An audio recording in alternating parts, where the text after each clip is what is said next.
Ribuan peserta aksi ini menuntut kejelasan dari kenaikan UMK tahun 2022 yang sebelumnya sempat dikabarkan naik 5%, namun pada akhirnya justru tidak mengalami kenaikan sepeser pun. Massa yang sudah memenuhi ruas Jalan Ahmad Yani Kota Sukabumi tersebut saling bergantian menyampaikan orasinya, mulai dari orasi yang tegas hingga melakukan aksi joget bersama di area unjuk rasa.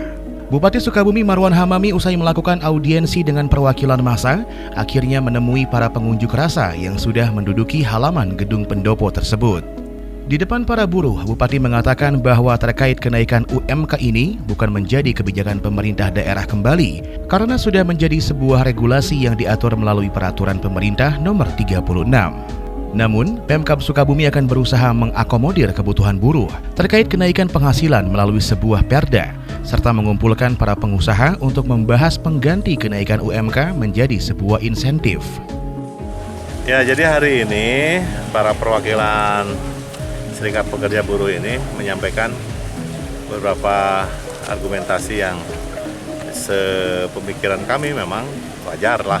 Sebelum MK ini diputuskan waktu itu, sudah menetapkan bahwa UMK Kabupaten Sukabumi itu naik 5%.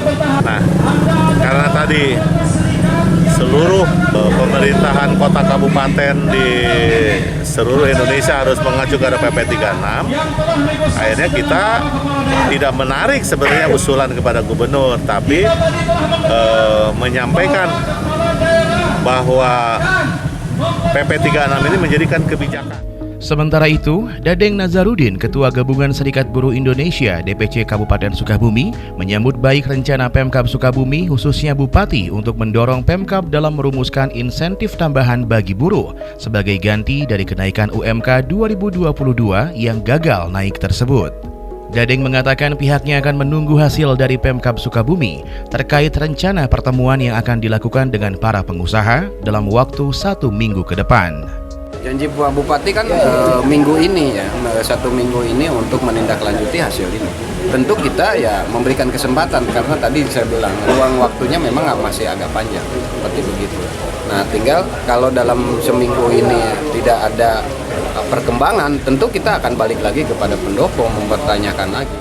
Aksi unjuk rasa yang berlangsung sejak siang hari hingga sore hari tersebut membuat sejumlah ruas jalan protokol yang ada di Kota Sukabumi terpaksa dialihkan. Setelah mendengar langsung statement Bupati Sukabumi, masa peserta aksi berangsur membubarkan diri secara tertib. Dari Kota Sukabumi, Sofwan Zulfikar melaporkan untuk Dinamika News.